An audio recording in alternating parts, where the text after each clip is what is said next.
what sort of system is this that we live in? It's a broken and sick system, and we try to fit ourselves into this broken and sick system, and when it doesn't work, they tell us we're broken and sick. We are not broken and sick. You're listening to Untangled, real and intimate stories from women and men who've chosen to look at and do life in a different way, untangling and freeing themselves to be who they truly are. I'm your host, Alana.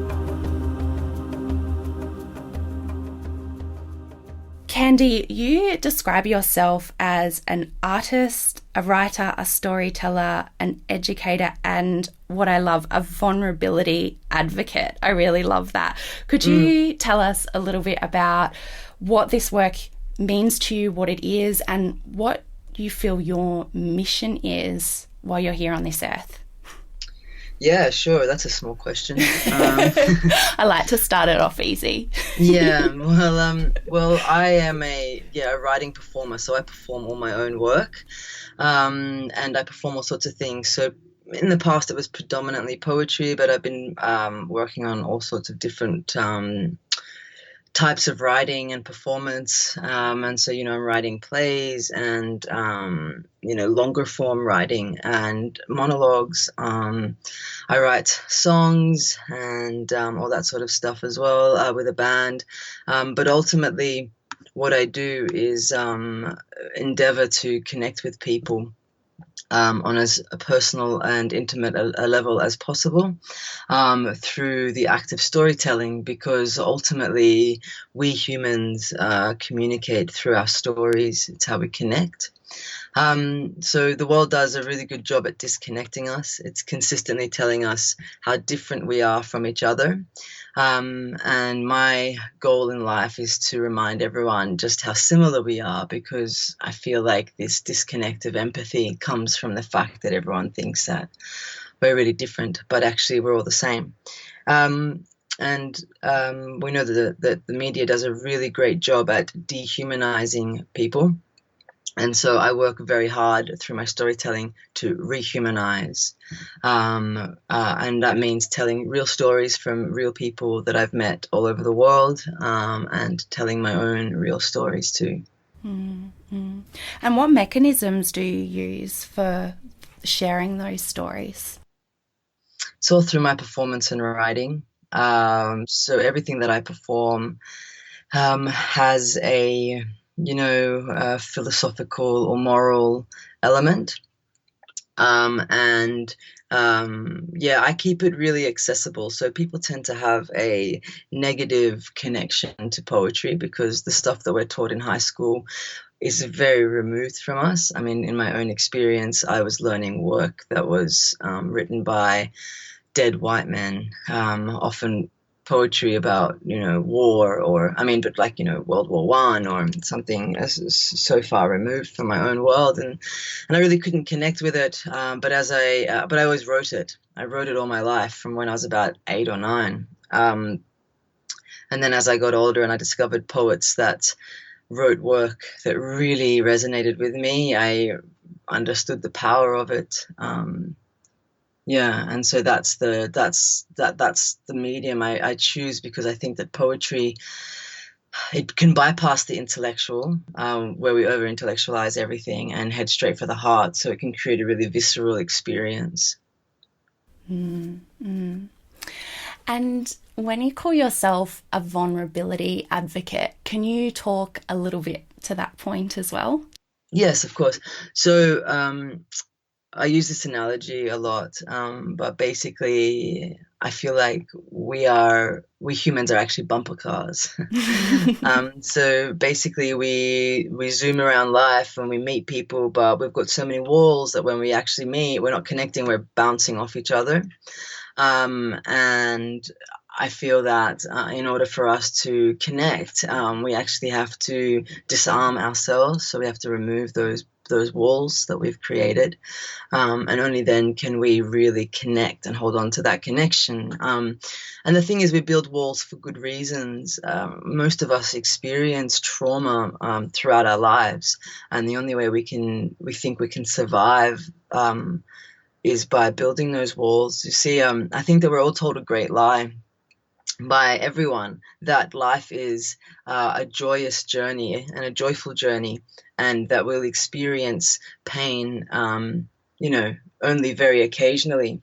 However, I believe it to be the reverse. I think that life is really hard, and I think that we're in denial if we think otherwise. Life is really, really difficult, and it only is interspersed with moments of joy. However, um, we need to however that's a self kind of perpetuating belief if those walls stop us from experiencing that joy as much as we can, and that has to be that we have to allow ourselves to take risks.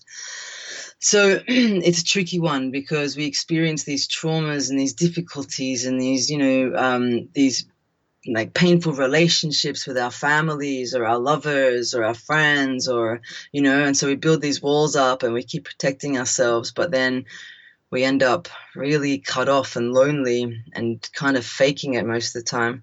So I believe in removing the walls, connecting as much as we can, allowing ourselves the freedom to be vulnerable, but to be resiliently vulnerable. I don't talk about vulnerability by itself. I talk about resilient vulnerability, because we have to be strong enough when we're taking those risks to know that occasionally we're going to have to take a hit too. But that is what means we are living life to its full capacity, rather than cotton wooling ourselves, if that makes sense. Yeah, it does. I call this process stripping for the soul.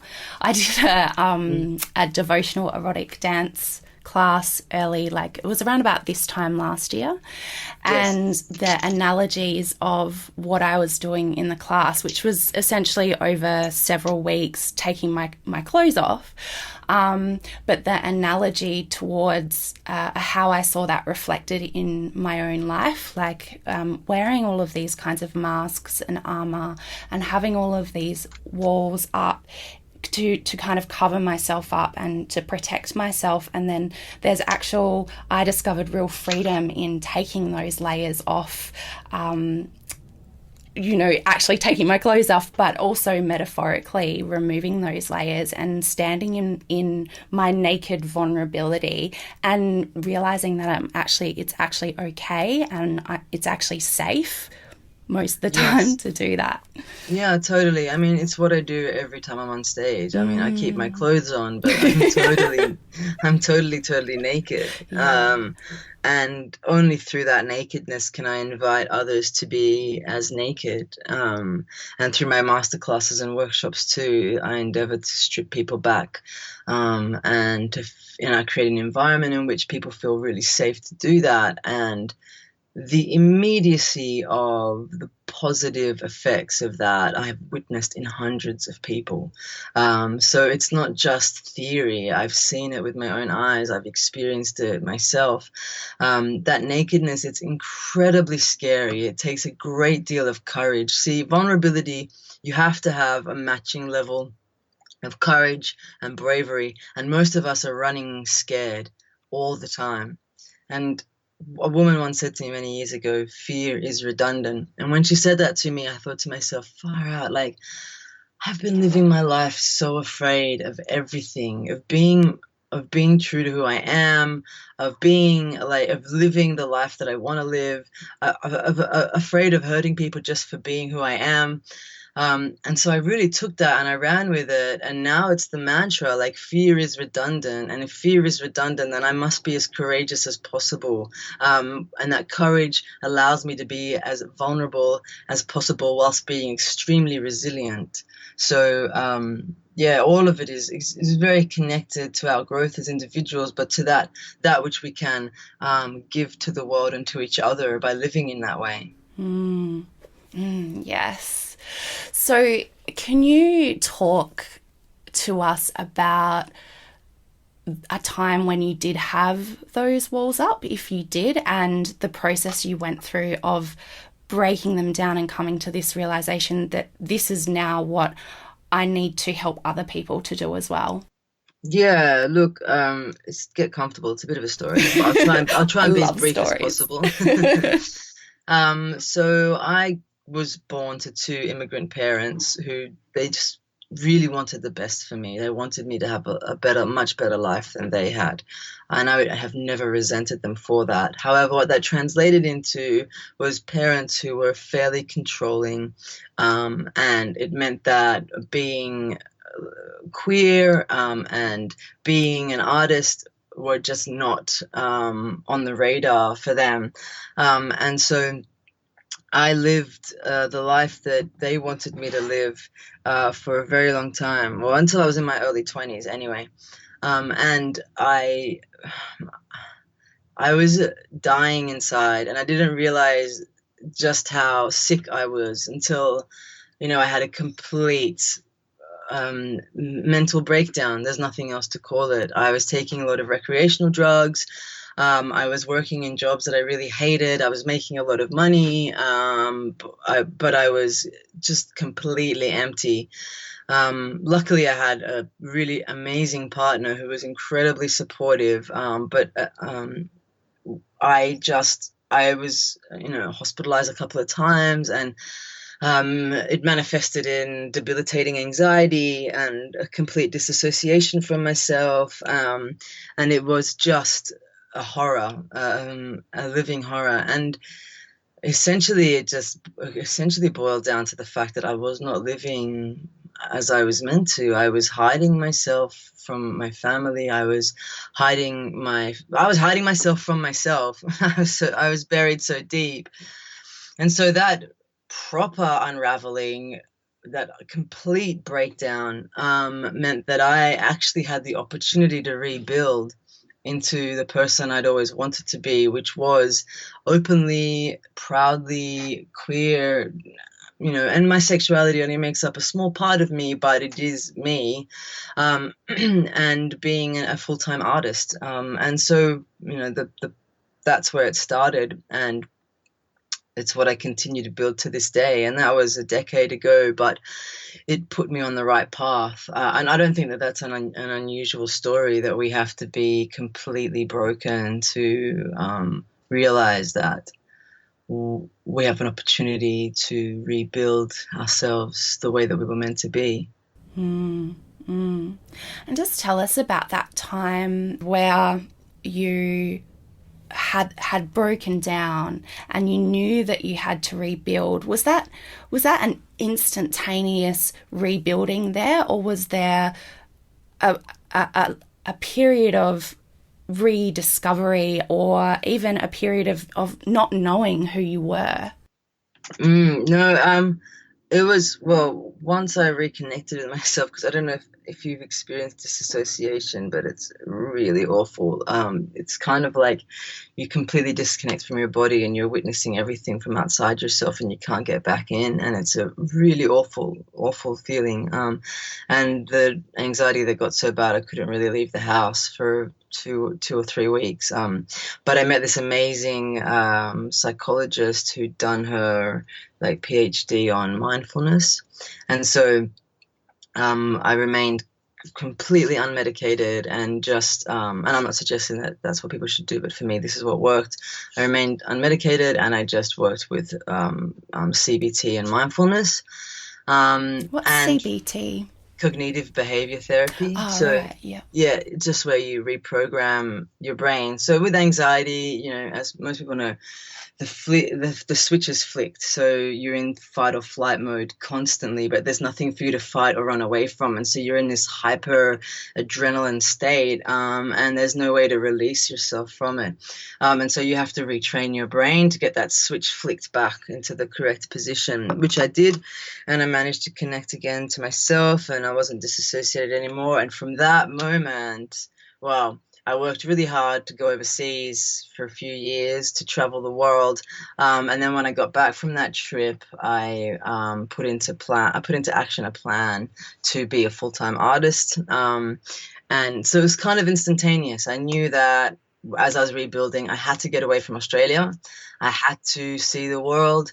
I had to live somewhere else. I lived in London for a little while, and then I came back, and and then the career building started. So no, it was pretty instantaneous. I saw it as an opportunity, even in the moment, I saw it as the universe or something saying, Candy, come on, like, this is it. You've only got this life and it's really short. So you just got to do be true to yourself. And it's such a cliche, but the moment I was true to myself, the moment I lived my own truths and I understood that being me can't be hurtful to anyone because that's their own shit that they're carrying, the happiest I've ever been and the most successful I've ever been. So, What truths weren't you living that you then started to live? I was being untrue to my politics, so I would consider myself as radical left, and I wasn't honoring those politics. I was, working in environments that were contrary to my own ethics. I was not, I wasn't, I was out, like about my queerness, but I had let my parents kind of dictate, my level of outness, and so I had to address that. I had never felt shame for my sexuality, but I felt I carried my parents' shame, which I had to remove and unburden myself with. And then my creative self, I worked in the corporate world because I thought that that was, what I should do to keep my parents happy. But actually it was, I'd always been writing. I was still writing. And I was occasionally performing at open mic nights, but I knew I had something special. I knew that I had something different to anyone else. And that I wasn't being true to myself because I wasn't pursuing that, and that was both my parents' influence but also my own fear, because a lot of us we don't do stuff because we're afraid of failing. And I, again, with that whole redundant fear, I got rid of all that too. And so the truths were my politics, my sexuality, and my artistry. And they're all huge things, really. They're components that make up a lot of who you are, really. Well, ultimately, yeah, They're expressions of who you are. Well, they are me. Those three things are the most important things, as far as I'm concerned, about who I am, and make up the greatest parts of me. So imagine if you're living a life where you're suppressing everything that means anything to you, and you're trying to fit this box that other people have built for you, and you kind of try to poke your head out the lid, but the lid is slammed down shut, and you're like, all right, I'll just fit in this, I'll make this work, but you can't make it work because actually you belong in a circle, so it's just is absolutely destroying, and that's why I had a breakdown. I don't think you can truly survive in that way. And I don't mean to diminish the experience of people who have mental health issues, but I think that the medicalization, so the over prescription of drugs, pharmaceuticals, is to help people who are circles or triangles or, I don't know, squiggles fit into a box, because we can't do it otherwise. Yeah, absolutely. I totally agree with you on that. And, I feel as though that so many of us we're not even questioning it. We don't even have the awareness of, I am a circle, or to use your analogy, I am a circle, I am a triangle, this is why it's not working. Rather, we see it as, I am broken because I don't fit into this system. Yeah, totally. No, look, the system is sick and broken, and we keep trying to jam ourselves into it. There is nothing good about this system that we live in. You are rewarded for being bad. There is no reward for being good except the reward itself, which is not much when you're looking at your neighbor who can afford organic foods and to take their family on a big holiday, and he's an investment banker and she works in PR, and they've dedicated their lives to furthering the capitalist cause, which has this excuse me, onwards effect of damaging so many people in so many places, and yet they have all the comforts that you crave, and you're a social worker and you're having a proper positive impact on people face to face, and yet your reward is minimum wage and rent instability. And so like, what sort of system is this that we live in? It's a broken and sick system, and we try to fit ourselves into this broken and sick system, and when it doesn't work, they tell us we're broken and sick. We are not broken and sick. We're meant to be living in communities. We're meant to be supporting each other. We're not, this idea of the individual only eventuated after the Industrial Revolution, after neo-capitalism. Like, we're not meant to be living as individuals siloed away. Like, people talk about being lonely. Of course we're fucking lonely. Of course we are. The system sets us up so we're lonely, because if we connect with each other, and if we love each other, and if we grow with each other, and if we refuse to buy into their messages, they have nothing, So it works for them to tell us we're sick and we're broken. Yes, Candy, thank you. Thank you for saying that. I want to know I'm curious to know where your courage came from, like when you're so broken and you were realizing I'm not living any of my truths, but you had all of this pushback from specifically from your family. Where did you find that courage? Well, I had the pushback from my family, but I also had pushback from society, because remember, society tells us art is it's not valued. It's impossible. The society tells us that we really do need the stable job so that we can afford to live, our rent and our food and our car and all that sort of stuff. So there's a major pushback from a lot of angles. I can honestly answer that I do not know where the courage comes from. And you're not the first person to ask me that. I'm not the first interviewer to ask me where the courage comes from. I don't know where it comes from. And especially, I don't know where it came from then. I know that I was really supported by my partner at the time, and she was really incredible. She believed in me. She just created an environment where I could believe in myself.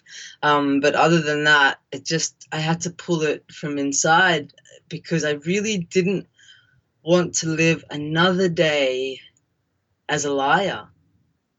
I just didn't want to. I didn't want to live another day as a liar. And these days, when I face any sort of crisis, the courage comes from the amazing people I'm surrounded with.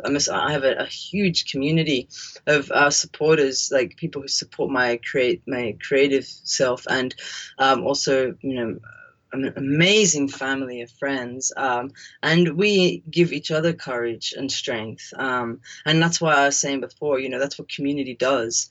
So now I never feel alone, or like I can't face something or I can't do something, because I know that I have the support of many, many people.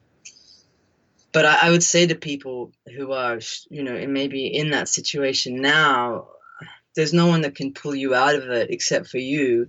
And you have to just know that the worst thing that's going to happen is you're going to fail. And that's not bad at all, because the only true lessons I ever learned, and the only way I grew strong, was through the mistakes that I made and through my failures.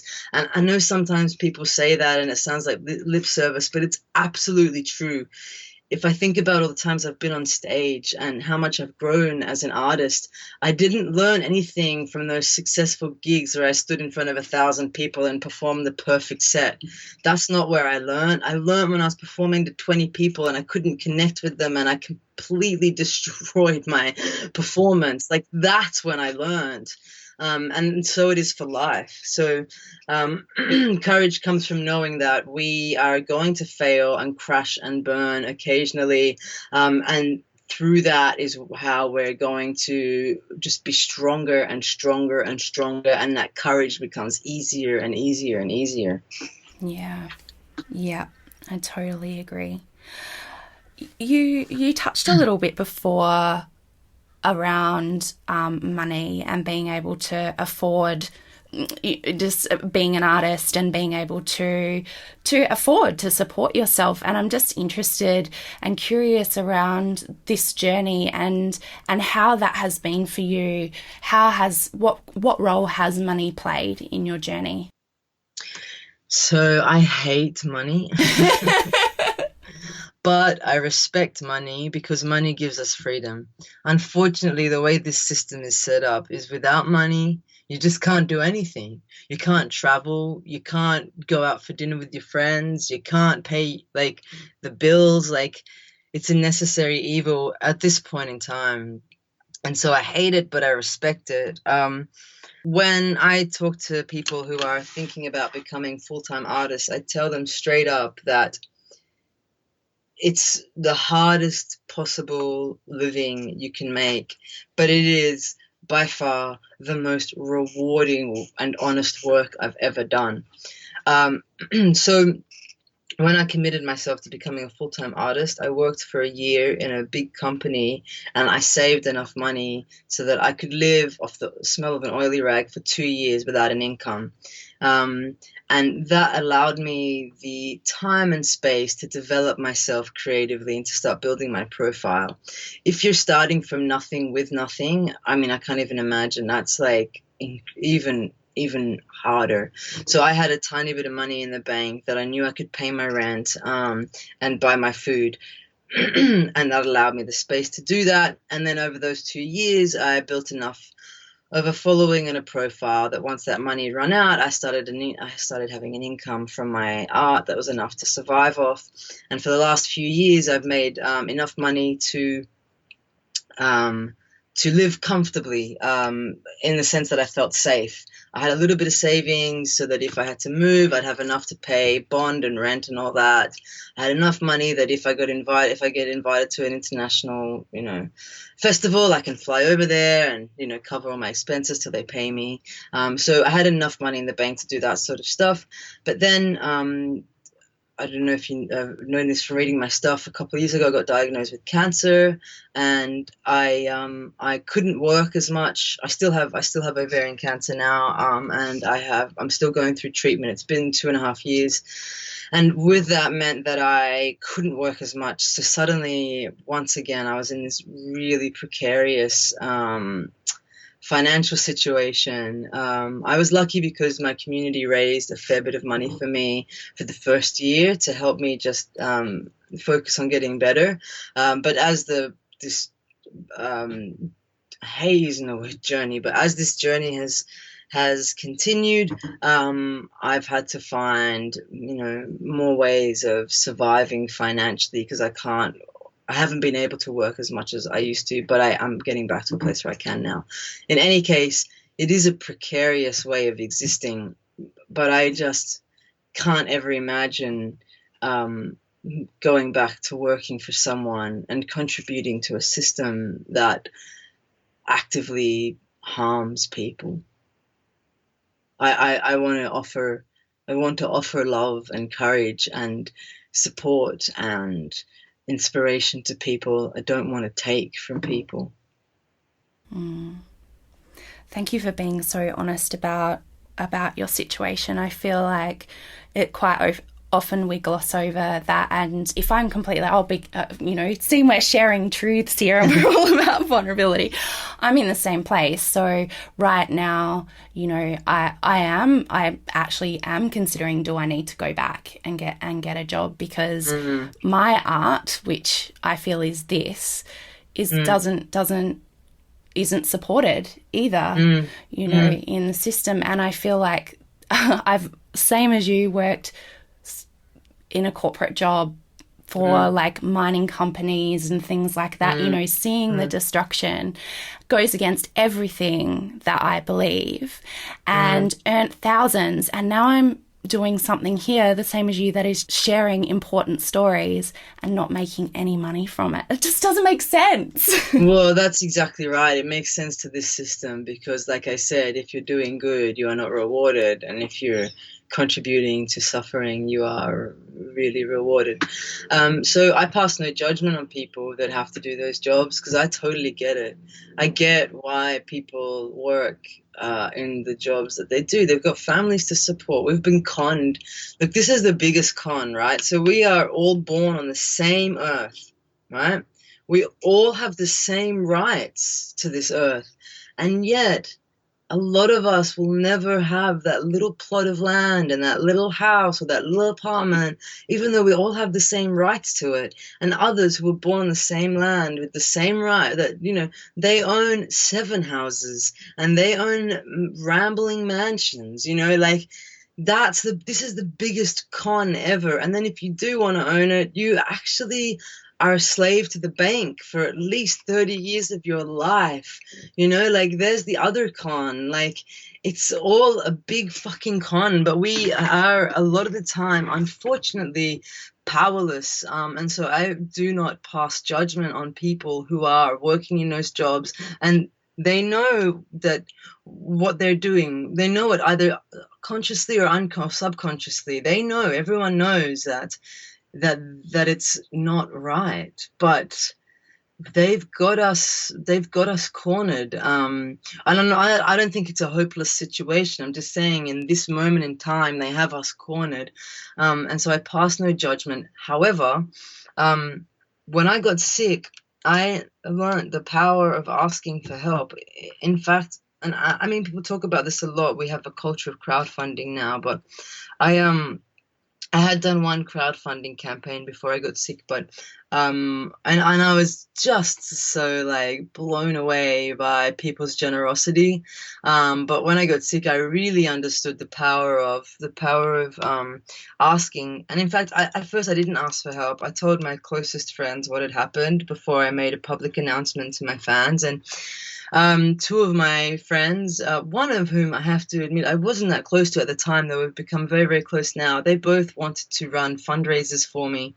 And so they ran this massive fundraiser night. And then these other complete strangers who are fans of my work ran an online fundraising campaign. And together they raised over $20,000 for me, which is a massive amount of money. And it lasted me a year, because suddenly I had not only could I not work as much because I was going through, like, chemo and radio and stuff, like, suddenly I had more expenses, because yes, we have Medicare, but, you know, my medications, even now, a month, cost me $200. Do you know what I mean? Like, and Centrelink don't let me, I can't get onto any sort of sickness benefit. Can you imagine? I'm living with cancer and I can't get onto sickness benefits, because it's like, because of because my partner makes $100 more than their threshold, even though my partner and I have separate finances. Do you know what I mean? Like, this is how fucked the system is. In any case, when they did that, I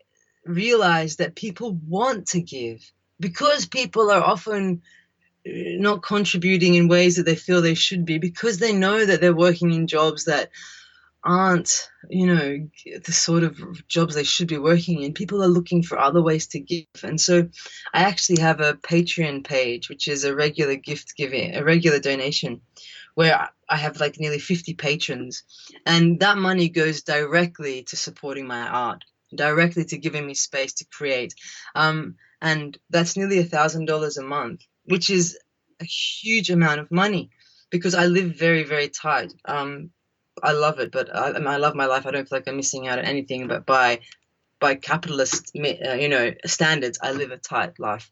And so that money pays my rent and my food, and I can just write and perform and create and do all the things that I do, and work with marginalized youth and go into prisons and work with Aboriginal kids and do all that stuff that's actually really, really important. So maybe for you, I don't know if you already have some sort of crowdfunding or Patreon page, you might want to consider it. I'm sure that your listeners who really love what you do would be willing to support you in some way to allow you to keep doing that. And for anyone else who's listening and you're not sure about how to survive, if you are a contributing artist and you live and breathe your art, because that's the most important thing. I don't know about the artists, the people who call themselves artists. but who are in it for the fame and the fortune. I think that that's really problematic. For me, the greatest artists I ever met live and breathe their art, by, you know, constantly and consistently learning and developing and knowing that we have so much to learn and in so many ways to evolve as artists. But in any case, if you are that sort of artist and you are creating work that is having a visceral effect on people, then there is no shame in saying to those people, look, capitalism doesn't support me. It doesn't help me because it doesn't want to, but you can. And people will. I think they will. Because most people, see, the thing is, there's this pervasive idea, and it suits the system, this pervasive idea that people are inherently violent, greedy, and selfish. And capitalism creates that. Before capitalism, people lived, I'm not even talking, like even during, the feudal times, people lived and shared on communal lands. It works to our advantage to get along. We propagate and we survive better if we get along. So actually, it doesn't make sense that we are inherently all those bad things. Capitalism ensures we are all those things, and it feeds us all this awfulness. But I believe that people are inherently good, and we as artists, we show them that goodness. We hold the mirror up. We show them the shit, but we show them the good and the great too. And people want to contribute to that. Thank you for saying that, Candy. I feel like what I really love about this is what I'm really seeing is, when you're stepping out of a system to then expect that same system to earn money in the same way from that same system doesn't really work. So not only do you need to step out of the system, but you also need to then look at ways where you can cultivate money outside of that system, is essentially what you're saying. Absolutely, you have to. It's a kind of semi-existence within and without the system. And that's how it has to be at the moment. I believe it'll change. I don't know if it'll change in our lifetime, but I believe it'll change because it just cannot continue on in this way. I used to believe in a physical revolution, that is the taking up of arms and the combating of those people who are oppressing us. But the reality is that can never happen because they will always outstrip us in terms of money and weapons. And so, I always used to say I'd be the first on the front line and we would take on the people keeping us down. And that being corporations and governments who are literally colluding to oppress us, and to force us onto a single path. But recently, only in the last year, I realized all this energy I've been spending on breaking the system down has been wasted energy. Well, not wasted because it got me to this point now where I've had this epiphany, but it's been the wrong focus. Why bother spending the energy trying to tear something down when instead we could be spending that energy building something new? And from now on, I'm dedicating my life to building something new with people, and by building beauty, because they're really good at building ugly, and I want to build beauty with people. And that means that we build art together and we build community, and it might mean that we buy land together and we build safe havens for ourselves, escape areas where we can just meet and laugh and love and dance and fuck and, connect. It's just, or maybe building some beauty is gathering and going into country together and learning from our first people everything that we are ignorant of, or maybe, whatever it is. I'm not going to spend the energy breaking anything down and I'm not trying to force anyone onto my path. I'm just going to build what I see as beautiful. And if the people think it's beautiful, they will come. And I think that's what I'm doing now. I'm saying to people, look, what I'm trying to create. Oh, you believe in it. It makes you feel great. thank you for contributing financially, because that's the only way we can have this exchange at this point in time. But, it is one way of building beauty as well. You are contributing to that.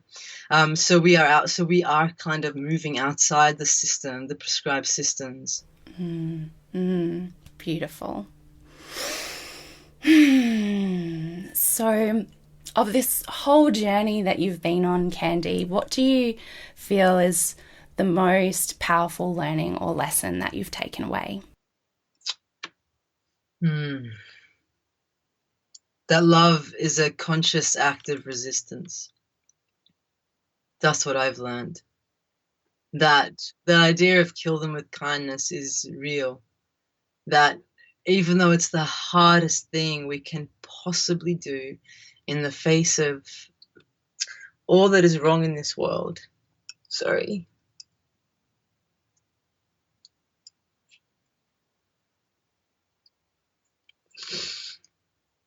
The greatest thing we can do is just try so hard to love each other, even those that are actively trying to harm us. And that's not about being doormats or being weak. It's about standing in our strength and calling that shit out and saying, you are spreading hatred, and you are spreading prejudice, and you are spreading lies, and you are spreading all this stuff. But I understand it's because you're afraid, and I have compassion for you, and brother or sister, I'm just going to love the shit out of you anyway, and it's the hardest thing we can do. Love is much harder than hating.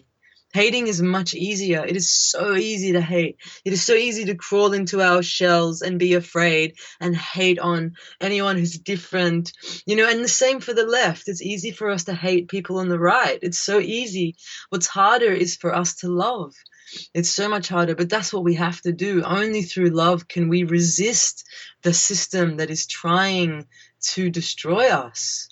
We are we are the only species on the planet that destroys its own habitat. Do you know what I mean? How broken are we? We can't fix this through hate. We can only fix this through love. And so that's what this is my 36th year. I truly believe that what I've learned is that we can only love as a form of resistance, and we can only build beautiful, and these are the only ways. I don't know to speak in such absolutes, but for me, I feel that this is the only way forwards and the only way to heal, ourselves and the world. Beautiful. I just noticed just now that the whole time you've been talking, I've had my hand over my heart. Seems very fitting. And I'd love to just get some of your wisdom and guidance for other women who are listening in, and they're saying, yes, I feel this in the system. Yes, I'm feeling called to break away and do my art, whatever my art is, or express my gifts in whatever way that is. What would you say to them? Well, I would say this is going to sound really, really clinical, but I've mentored a lot of women over the years, and I've been mentored by incredible women. And the first thing I was made to do by my mentor, my greatest mentor, and the first thing I asked my mentees to do is to write a 1, 5, 10, and 10-year plan. And actually, you'd be surprised how effective that is. And in that plan, you want to write everything. You want to write what your dreams and aspirations are, what your financial goals are, what you hope to achieve, why you hope to achieve it, how you're going to achieve it, all those things. And then just stick that up on your wall. And that is a living, breathing document that will evolve and change. And if you live by that, because you've put everything right in front of you, you can't hide from it, you can't deny it, it's right up there. If you live by that, and seek out people who can help you, seek out mentors who will support you, and be totally open to failing, be totally open to constructive criticisms, and seek knowledge. Just be hungry, be a sponge. If you do those things, then there's no reason for you to fail. And when I say that, I mean we have to shift what our perception of success is. Because if your like 10-year plan is to earn $1 million, then art is not your calling. Yes, you can earn money from art, and we have to, otherwise we can't survive, but it cannot be your driving force. For me, success is probably three things. One, it's being financially stable enough that I'm not afraid constantly that I can't pay my rent, because when I'm afraid, I can't create art. It's ensuring that I am still learning. Whatever I'm doing, I'm still learning and understanding that I am not the greatest artist, because I can never be the greatest. Once I'm the greatest, I've got nothing left to learn. And my ego has superseded. And the third thing is always ensure that I'm connecting with as many people as I possibly can in the most real possible way. So I make sure that my art, those are my three most important indicators of success.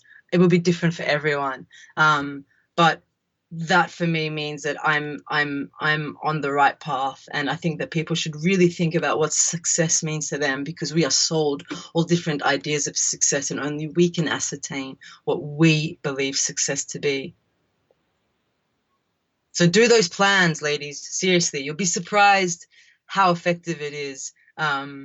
It feels really like, I don't know, I know it feels really clinical, but actually it's a beautiful living document, and it's so lovely when you can tick things off and go, oh my God, I'm really celebrating a milestone. Like, oh my God, I just published my first book, or oh my God, I just did my first gig, I did my first 90-minute show, or, or for you, it might be, my podcast hit this many listeners, or for others it might be I did my first group exhibition, or whatever it is. As you tick those things off, you feel so amazing. So yes, really good solid advice. Thank you.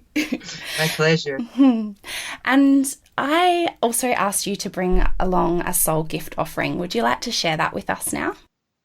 Yeah. So to be honest, I wasn't quite sure what you meant when you said that, but I figured a poem would be the right thing. Is that okay? Yes, that's perfect.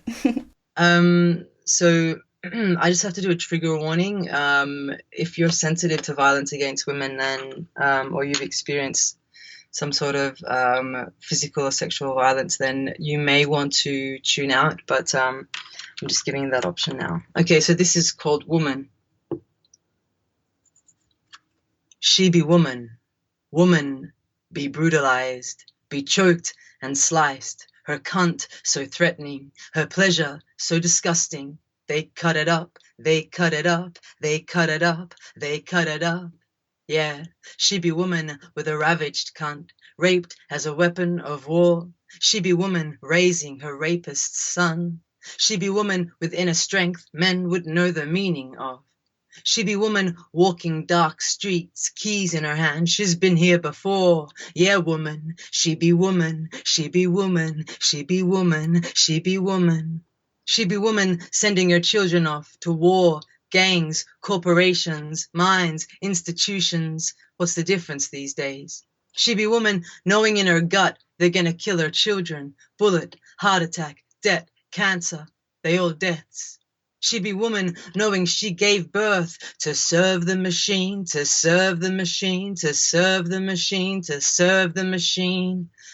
Yeah, she be woman, be born in a body broken. So they told her it all needs fixing, 'cause her hips too big, her nose too flat, her tits too small. They got the potion for all of that. Yeah, she be woman, ashamed of the flesh she's born in. She be woman, be bruised, her face laced with mottled colors, 'cause see, he be okay when he's not drinking. She loved him from the day she met him, can't abandon him, or he'll kill her, he'll kill her, he'll kill her, he'll kill her.